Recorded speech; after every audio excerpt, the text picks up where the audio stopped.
Mojang's been busy. They released a brand new beta for Minecraft Bedrock Edition today, and a new snapshot for Java Edition for the 1.20 update. This time, they've added basically infinite types of armor to Minecraft, with the ability to put armor trim onto leather armor. And of course, this includes dyed leather armor, so there's basically infinite combinations of armor available just with leather and the dyes. So that's what diamond looks like on leather, netherite on leather, and netherite on plain leather armors. If you didn't see last week's snapshot video on armor trimming, you should probably go watch that because there is a lot of depth to this mechanic. Assuming that you're all caught up, there's been a couple of nice changes to the armor trimming. So for example, you can now put the same kind of material onto the armor. So if you have diamond armor, you can put diamond trim on it, and that applies to all types of armor. So we got iron on chainmail, iron on iron, gold on gold, diamond on diamond, and netherite on netherite. This change absolutely makes sense, even though it does look a little bit weird in some situations. I think that this was probably introduced because of an issue with the previous snapshot. So if you had netherite trim on a diamond chestplate, you could then upgrade that to netherite, and then you would have netherite trim on a netherite chestplate. So I think they decided just like, you know what, YOLO, let's just make it so you can put the same trim on the same type of armor if you feel like it, because why not, right? So the snapshot really only changed a couple of different things with the actual trim feature itself, the big one being of course the leather armor, and that essentially adding infinite different combinations to the game, because you got essentially infinite different colors of leather armor itself, and then you combine that with the 11 different trim patterns and the 10 different types of material, and then you just got like mini infinites. It's bigger infinity now. That's right, there's different sizes of infinity. Mojang has also changed the enchantment glint once again, basically getting rid of it entirely. I mean, it is so subtle now. This is a fully enchanted set of armor next to an unenchanted set of armor, an enchanted elytra next to an unenchanted elytra, and you can like hardly tell that it's got a glint on it at all. It is so subtle. Now, if you go into your settings and go to accessibility settings, there's actually a new one for glint strength, and you can turn that all the way down to 0, and then it just completely turns it off. So I think if it's set at 100, it should be like it was, you know, 2 snapshots ago, where it was actually like visible. Even if it's at 100%, it's still barely visible. I want my stuff to be shiny. Like, I want to be like blinging out here. You got to put on sunglasses if you want to look at me. While we're on the topic of armor trims, why not add elytra trims to the game? Because, like, you know, why not? I do think that they want to keep the capes as unique as elytra as you can get it, but armor trims for the elytra would still be a very nice feature.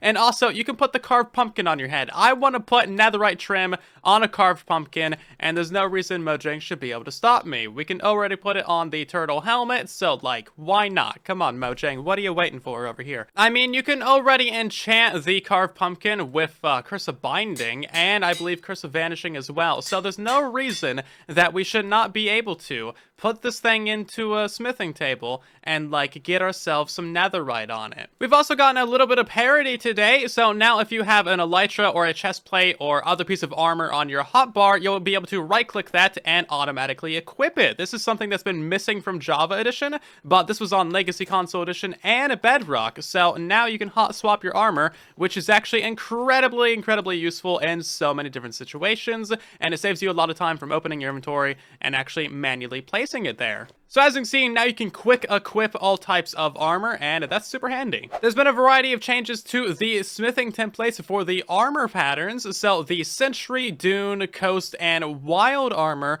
are now going to be a lot more common. So when you find these in the Pillager Outpost, Desert Temple, Shipwreck, or Jungle Temple, you are guaranteed to get 2 of them instead of just 1.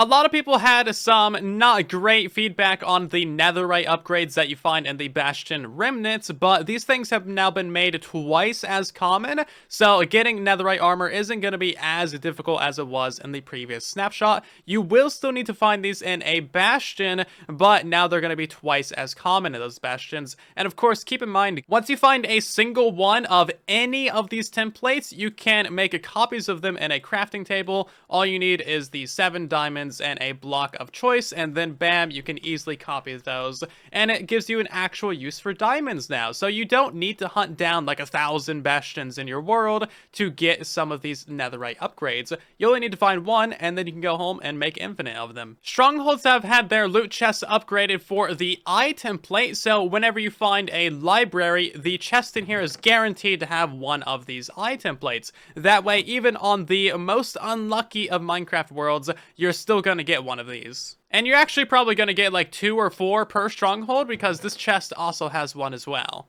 And yup, the other library also has a couple of these templates as well, so it's gonna be pretty easy to get a full set of these from the stronghold. You're also much more likely to now find the Vex armor template in a woodland mansion, and basically all of the armor trims have been made a lot more common across the entire Minecraft world. There's been a very nice change to the effect command, so now you can put infinite duration as an option, along with, you know, setting the amplifier and if it has particles or not. So now we have literally infinite night vision. If we open up the inventory, it literally just says infinity. And this will never wear out unless you use like a bucket of milk or get rid of it with other commands. Or, you know, die. I really hope that this comes to Bedrock Edition, because this would be so handy. And moving over to the newest Bedrock beta, 1.19.70.21, I found a bug literally like 2 seconds into the game. I can't type anything into like the search box, so that's gonna make this entire video just a lot more difficult to find. Oh, I can't type in the thing either. Okay, so everything typing is just dead in this beta. Don't worry, it'll be fixed. So anyway, there was kind of a fun bug where if you had a dragon head or a piglin head in your inventory and there happened to be a powered one on screen that was moving, the ones in your inventory would actually be moving as well, which is kind of fun. I personally like that. There was a small bug fix to the crouching. You can now place top slabs when there's an entity that's slightly blocking the slab placement. I noticed this in the last beta, but you couldn't place a slab right here previously, but now you can. I wonder if this is going to have any unintended consequences, because being able to place blocks inside of entities might cause some problems. I guess we'll find out though. They fixed a bug where the build limit message would get displayed even if you were just like accessing a chest at the top of the world.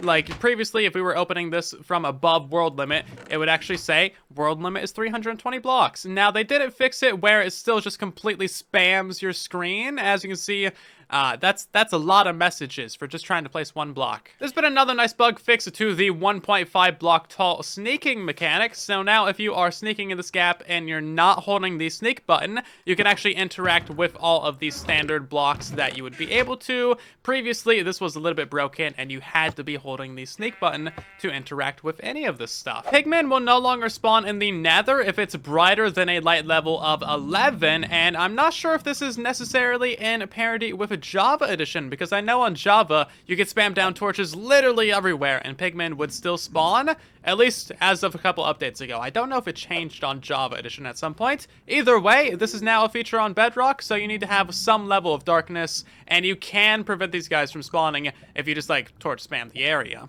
A pretty small beta and snapshot today, but hopefully you enjoyed. If you did, then consider dropping a like and maybe subscribe. Thank you so much for watching, and I'll see you guys down in the comments and in the next one. And then there was silence.